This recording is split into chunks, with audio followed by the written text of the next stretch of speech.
అంజలి ఒక మధ్యతరగతి కుటుంబానికి చెందిన ఒక అమ్మాయి. తను చాలా తెలివైనది, బాధ్యతాయుతమైనది. పెళ్ళయ్యాక భర్త కిరణ్ అత్తమామలతో కలిసి ఒకే ఇంట్లో ఉండేది. కిరణ్ ఒక పెద్ద కంపెనీలో మేనేజర్. బయట అందరికీ అతను చాలా పద్ధతి గలవాడిగా కనిపించేవాడు. కానీ ఇంట్లో మాత్రం అంజలిని ప్రతి విషయంలోనూ తక్కువ చేసి మాట్లాడటం అతనికి అలవాటు. అంజలి పెళ్ళికి ముందు ఒక సాఫ్ట్‌వేర్ ఇంజినీర్. కానీ పెళ్ళయ్యాక అత్తగారి ఆరోగ్యం, ఇంటి బాధ్యతల కోసం ఉద్యోగం వదిలేసవలసి వచ్చింది. మొదట్లో అంతా బాగున్నా మెల్లమెల్లగా కిరణ్ ధోరణి మారింది. "నువ్వు రోజంతా ఇంట్లో ఖాళీగా కూర్చునేదానివి. నీకేం తెలుసు బయట ప్రపంచం గురించి? నీకు నచ్చిన బట్టలు కాదు, మా హోదా తగ్గట్టు నేను చెప్పినవే వేసుకోవాలి." చివరికి కూరలో ఉప్పు తక్కువైనా నీచంగా తిట్టేవాడు అంజలిని. "నీకే పని సరిగ్గా రాదు. మీ ఇంట్లో ఏం నేర్పించారు నీకు" అని తిట్టేవాడు. అంజలి ఇవన్నీ సర్దుకుపోవడమే సంస్కారం అనుకుంది. తన ఆత్మ గౌరవాన్ని చంపుకొని మౌనంగా ఉండేది. ఒకరోజు కిరణ్ ఆఫీసు పార్టీకి అంజలిని తీసుకెళ్ళాడు. అక్కడ కిరణ్ బాస్ భార్య అంజలితో మాట్లాడుతుంటే కిరణ్ మధ్యలో వచ్చి నవ్వుతూ ఇలా అన్నాడు: "తను కేవలం హౌస్ వైఫ్ అండి. తనకి టెక్నాలజీ గురించి లేదా ప్రస్తుత విషయాల గురించి ఏం తెలీదు. జస్ట్ వంటలు, సీరియల్స్ తప్ప." ఆ మాట విన్నప్పుడు అంజలి గుండెల్లో ఏదో విరిగినట్లయింది.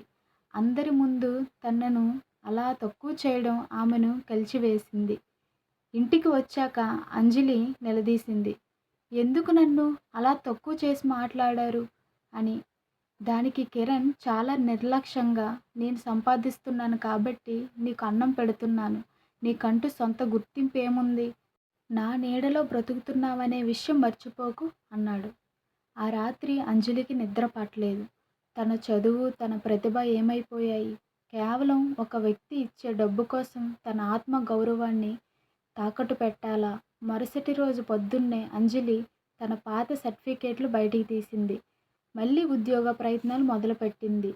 కిరణ్ ఎగతాళి చేశాడు: "ఈ వయసులో గ్యాప్ వచ్చాక నీకు ఉద్యోగం ఎవడిస్తాడు" అని అన్నాడు. కానీ అంజలి పట్టుదల వదలలేదు. 2 నెలల కఠోర శ్రమ తర్వాత ఒక సాఫ్ట్‌వేర్ కంపెనీలో సీనియర్ డెవలపర్‌గా ఉద్యోగం సాధించింది. ఉద్యోగం వచ్చిన మొదటి రోజు అంజలి సామాన్లు సర్దుకుంది. కిరణ్ ఆశ్చర్యపోయి "ఎక్కడికి" అని అడిగాడు.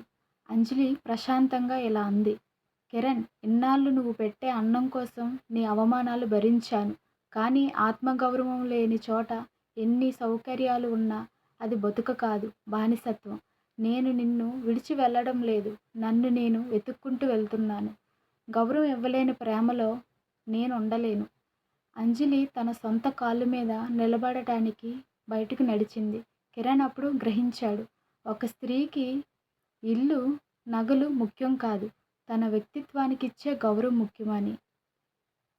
ఒక మహిళకు సహనం ఉండాలి, కానీ అది తన ఆత్మ గౌరవాన్ని కోల్పోయేంత వరకు ఉండకూడదు. ఆర్థిక స్వతంత్రం అనేది కేవలం డబ్బు కోసమే కాదు, సమాజంలో మరియు కుటుంబంలో తనకంటూ ఒక గౌరవప్రదమైన స్థానం కోసం కూడా అవసరం. మీకు ఈ కథ నచ్చిందా? దీనిపై మీ అభిప్రాయం చెప్పండి. స్ఫూర్తిదాయకమైన కథలు కావాలంటే మనమాట కథలు ఛానల్ని సబ్స్క్రైబ్ చేసుకోండి. మళ్ళీ రేపు మరొక స్టోరీతో మీ ముందుకు వస్తాను.